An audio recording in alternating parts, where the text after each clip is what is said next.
Hi friends, எல்லாம் நல்லா இருக்கீங்களா? இன்றைக்கி நம்ம சேனலில் என்ன பார்க்க போகிறோம்னா, இன்றைக்கி வந்து காலையிலேருந்து கொஞ்சம் எண்ணெய் சட்டியில் பலவாரம் செய்கிற வேலை இருந்துச்சு. அதெல்லாம் மட்டும் முடித்தேன்.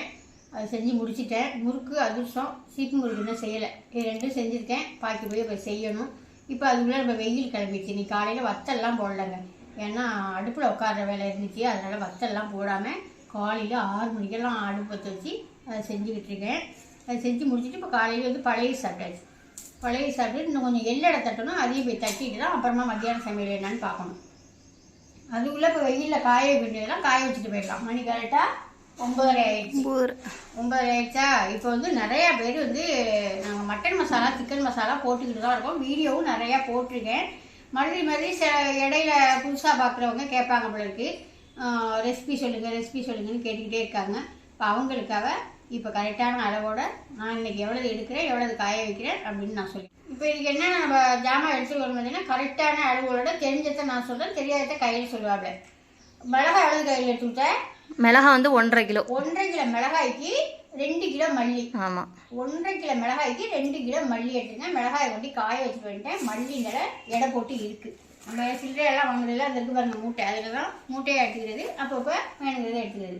இப்போ சில்லறை ஜாமான் நீ சொல்லிட்டுப்பா, என்ன எடுத்துக்கணும்? சில்லறை ஜாமான் வந்து ஜீரகம் வந்து 200. ஆமாம், இந்த கரெக்டான மிளகாய் மல்லிக்கு சொல்லுது. சோம்பு வந்து 200, பட்டை 100 கிராமு, கடலைப்பருப்பு வந்து 200 கிராமு, பாதாம் 200, முந்திரி 200. இதில் வந்து நமக்கு கொஞ்சம் ஜாமான் இல்லத்த மாமா வாங்க போயிருக்காங்க. கசகசா. ஆமாம், கசகசா, அன்னாசி பூ, இது மிளகு. அது மிளகு வந்து 400 மிளகு, கசகசா வந்து 100, அன்னாசி பூ வந்து 100. ஆமாங்க, கரெக்டான அளவாக சொல்லியிருக்கேன். நான் இங்கே வந்து கொடுக்கறதுக்காக செய்கிறோம், நிறையா தான் செய்கிறோம். நீங்கள் அதில் வந்து எவ்வளவு உங்களுக்கு வேணுமோ, ஒரு 1/2 கிலோ வேணுமா, 1/4 கிலோ வேணுமோ, அதை நீங்கள் பிரித்து செஞ்சுக்கோங்க. இல்லை வேணும் செய்ய முடியலன்னா நம்மள்ட்ட வாங்கிக்கோங்க. அப்புறம் வந்து இது வந்து மட்டன் மசாலாவுக்கு இது ரெடி பண்ணிக்கிட்டு இருக்கேன். இப்போ அதே சிக்கன் மசாலாவுக்கு நம்ம சொன்ன ஐட்டங்கள் அனைத்துமே அப்படியே நீங்கள் எடுத்துக்கோங்க. இதில் என்னத்தை எடுக்கக்கூடாதுன்னு பார்த்தீங்கன்னா, இந்த முந்திரியும் பாதாமும் எடுக்கக்கூடாது. பாதாம், முந்திரி, கசகசா எடுக்கக்கூடாது. கடலைப்பருப்பு இது 4ம் போட மாட்டோம் சிக்கன் மசாலாவுக்கு. பாதாம், முந்திரி, கசகசா, கடலைப்பருப்பு இது 4ஐயும் எடுத்துட்டு நீங்கள் ரெடி பண்ணீங்கன்னா சிக்கன் மசாலா. இது வந்து மட்டன் மசாலா. இந்த இதெல்லாம் போடுறது இருந்தாங்க. இந்த மட்டன் மசாலா மட்டனுக்கு, குழம்புக்கு, பிரியாணிக்கு, அப்புறம் வறுவலுக்கெல்லாம் போடுறோமே, அவ்வளோ சூப்பராக அருமையாக இருக்குங்க. இந்த பாதாம் முந்திரிலாம் சேர்க்கறது தான் அவ்வளோ டேஸ்ட்டாக நல்லா ஒரு குழன்னு திக்கு கொடுக்கும், அருமையாக இருக்கும். இன்க்ரீடியன்ஸ் வேணாலும் நான் இதில் கொடுத்து விட்றவா? இல்லை டிஸ்கிரிப்ஷனில் கொடுத்து விட்றேன். கேட்ட நீங்கள் பார்த்துக்கிட்டோங்க அளவோட, சரியான அளவோட. இப்போ இது எல்லாத்தையும் கொண்டு காய வச்சிடலாமா? வெயில் பட்டே கிளப்புதுங்க. அதனால இப்போ ஒன்றுமே செய்ய முடியறதில்ல. அதனாலே இன்றைக்கி நான் வத்தல் போடுறதெல்லாம் நிறுத்திட்டு காலையிலேயே அடுப்பில் செய்ய வேண்டியதெல்லாம் செஞ்சுட்டாங்க. இப்போ வாங்க நான் என்னென்ன செஞ்சு வச்சுக்கணும் அதையும் பார்த்துட்டு இதை கொண்டு காய வச்சுட்டு வந்துடலாம். முறுக்கு பாருங்க, முறுக்கு பொறன்னு திங்க அவ்வளோ ஒரு ஆசை. இது வந்து என்னன்னு கேட்டிங்கன்னா, நான் மாவு எடுக்கிற மாவில் நம்மள்ட்ட நீங்கள் மாவாக வேணாலும் வாங்கிக்கலாம், முறுக்கு வேணாலும் வாங்கிக்கலாம்.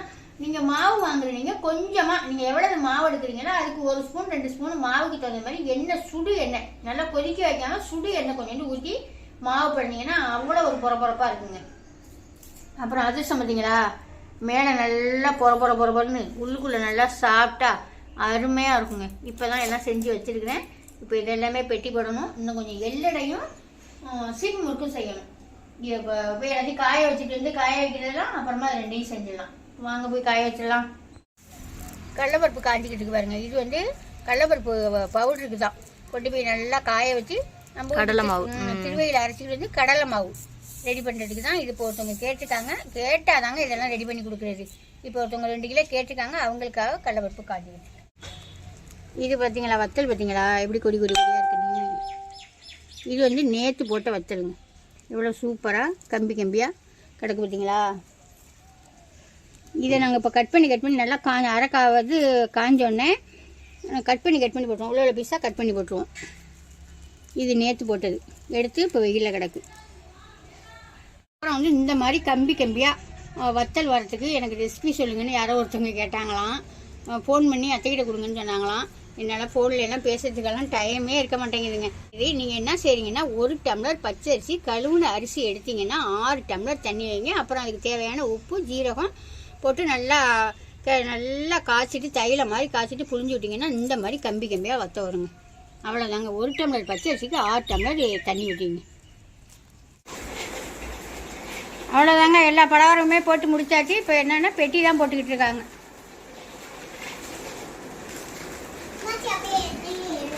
ஒன்று தான் எடுத்துருக்கேனே. இப்போ இது கொள்ளுதாப்பா அந்த டப்பா 1/2 கிலோ தட்டை அமுக்கிடாமல் உடச்சிடாமல் போடுங்க. பெட்டி தாங்க போட்டுக்கிட்டு இருக்காங்க. மணி 12 ஆயிடுச்சு. இப்போ தான் நான் சமைக்க போகிறேன். அப்புறம் அதிர்ஷ்டத்தை பாருங்கள் எப்படி இருக்குன்னு. பார்க்கையிலே சாப்பிடணும் போல இருக்குது ஜம்முன்னு. இது கல்யாண ஆர்டர் ஒன்று வாங்கியிருக்கிறேன். கல்யாணத்துக்கு முறுக்கு ஒன்று அதிர்ஷ்டம் ஒன்று பாக்கெட் போட்டு கொடுக்கணுமா, அதுக்காக கொஞ்சம் கல்யாண ஆர்டர் வாங்கியிருக்கோம். அது அடுத்த மாதம் தாங்க வாங்கியிருக்குது. இது வந்து இப்போ நம்ம எப்போதும் போல் ரெகுலராக கொடுக்கறதுக்கு தான். கல்யாணம் இந்த மாதிரி தேவைங்களுக்கு எல்லாமே நிறையா செஞ்சு கேட்குறாங்க. உடையும் முறுக்கு ஒன்று உடையும்னு சொல்லியாச்சு. அது எந்த கல்யாணத்துக்கு எந்த ஊர் கல்யாணத்துக்கு கையில் கேட்டிருக்காங்க? திருச்சியிலேருந்து கேட்டிருக்காங்களாம். முறுக்கு உடையும்னு சொல்லியாச்சு. பரவாயில்லன்னு சொல்லியிருக்காங்க. பார்க்கலாம், நம்மளும் கொஞ்சம் முறுக்கு கூட குறைச்ச போட்டுவிடுவோம். அவ்வளோதான். பெட்டி போட்டு போடட்டும். நான் போய் சமைச்ச அடையிலே பெட்டி போட்டுக்கிட்டு இருக்காங்க. நம்ம அதுக்குள்ளே சமைச்சு முடிச்சிடலான்னு என்ன செய்கிறேன்னு பார்த்தீங்கன்னா சிக்கன் வாங்கிட்டு வந்தாங்க. ஒரு 1/2 கிலோ சிக்கன் வாங்கிட்டு வந்தாங்க. இதுதான் நமக்கு ஈஸியாக இருக்கும். மணி 12 ஆகிட்டு டக்குன்னு போய் வாங்கிட்டு விட்டாங்க. ஏன்னா வாங்கிட்டு வந்தாங்களா, ஒரே ஒரு உருளைக்கிழங்க போட்டு அப்படியே நம்ம வீட்டு மசாலாவை போட்டு அழகாக ஒரு குழம்பு வச்சாச்சு. சூப்பர் குழம்பு. எனக்கும் பிடிக்குமாடி. அவ்வளோதாங்க. இப்போ வேலையெல்லாம் முடிஞ்சிட்டா அடுப்பு எல்லாம் தொடச்சி முடிச்சிட்டேன். சாதம்லாம் உடச்சிட்டு அடுப்பெல்லாம் தொடச்சி முடிச்சிட்டேன். காலையிலேருந்து எனக்கு கொஞ்சம் அதிகமான வேலைங்க. வாங்க கொள்ளலாம் மாட்டேன்.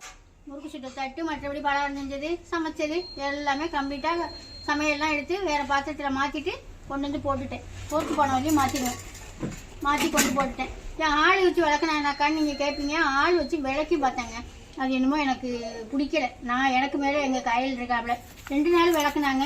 அவங்க விளக்கி வச்சுட்டு அந்தண்ட பொண்ணுன்னு இது நல்லாவே விளக்க தேவை அப்படின்னு சொல்லிட்டு ஒன்று எடுத்து காமிச்சாவில். சரி திருப்பி கொட்டு அப்படின்னு சொல்லி திருப்பி கொட்டி விளக்கணும். அதுலேருந்து நான் யாரையும் விளக்க சொல்ல மாட்டேன். பாத்திரம் யார் விளக்குறாலுமே எனக்கு பிடிக்காது. மொத்தத்தில் நான் ஒன்றையும் தான் விளக்கணும். உங்களுக்கெல்லாம் இப்படி தான்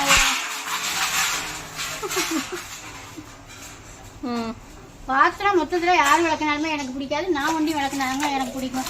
சரி, இப்போ இதை விளக்கிட்டு போய் சாப்பிட்லாங்க. வேலையுமே முடிஞ்சிருங்க. பாத்திரம் வரையும் காலையிலேருந்து விளக்காத பாத்திரம் வரையும் விளக்கி எல்லாம் வெயிலில் வச்சுட்டு வந்துட்டேன். வந்து இப்போ சாதமும் ரெடி ஆகிடுச்சு. சாப்பாடு ரெடி ஆகிடுச்சு.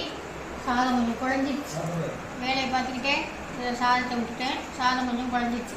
அப்புறம் சிக்கன் குழம்பு சூப்பராக இருக்கா, அருமையாக இருக்குது. வருது நம்ம வீட்டில் ரெடி பண்ணுறப்பலங்க சிக்கன் மசாலா. அந்த மசாலா ஒன்றி தான் போட்டுருக்கேன். நான் தான் தேங்காயே ஊற்ற மாட்டேன். அருமையாக இருக்குங்க தொழில் சாப்பிட்டேன். அப்புறம் ஆம்லேட் போட்டுருக்கேன். தயிர் இன்னைக்கு கடை தயிர் தான். வீட்டில் தயிர் உடம்பு இவ்வளோதான் சாப்பாடு. இன்னைக்கு காலையிலேருந்து இதாங்க நாங்கள் வேலை பார்த்தோம். பெட்டி போட்டு கொண்டு வச்சாச்சு. இந்த பெட்டியெல்லாம் போடணும் போல இருக்குது. கொஞ்சம் போடணும். 3 மணிக்கு வண்டி வந்து அவங்க ஏற்றிக்கிட்டு போயிடுவாங்க. நம்ம சாப்பிட்டு நல்லா 1 மணி நேரம் 2 மணி நேரம் படுத்து எல்லாம் தூங்கலாம். அப்புறம் chicken masala mutton masala recipe கேட்டுக்கிட்டே இருக்கீங்கன்னு சொல்லிட்டு இருந்துச்சு. கையில் சரியான அளவில் மத்தியானம் நான் சொல்லியிருக்கேன். நீங்கள் வேணுங்கிறீங்க அது மாதிரி ரெடி பண்ணி வச்சுங்க. உங்களால் ரெடி பண்ண முடியாதீங்க, நம்மள்கிட்ட வாங்கிக்கோங்க. நம்மள்கிட்ட வாங்கினீங்கன்னா திருவையில் அரைச்சி கொடுப்போம். நீங்கள் 1 வருஷத்துக்கு பயப்படாமல் வச்சுக்கலாம். இப்போ வாங்க சாப்பிட்டு குழம்புலாம் எப்படி இருக்குன்னு பார்த்துடலாம். எல்லா ஜாமானுமே நம்ம எல்லா மசாலா ஐட்டம், மிளகாத்தூள், மல்லித்தூள், கோதுமை மாவு, இடியப்பு மாவு எல்லாமே திருவையில் அரைக்கிறோமாங்க. வருஷத்துக்கு வச்சுக்கலாங்க. எந்த பயப்படாமல் சூப்பராக எந்த ஒரு கலப்படமும் இல்லாமல் தரமாக செஞ்சு கொடுக்குறோம்.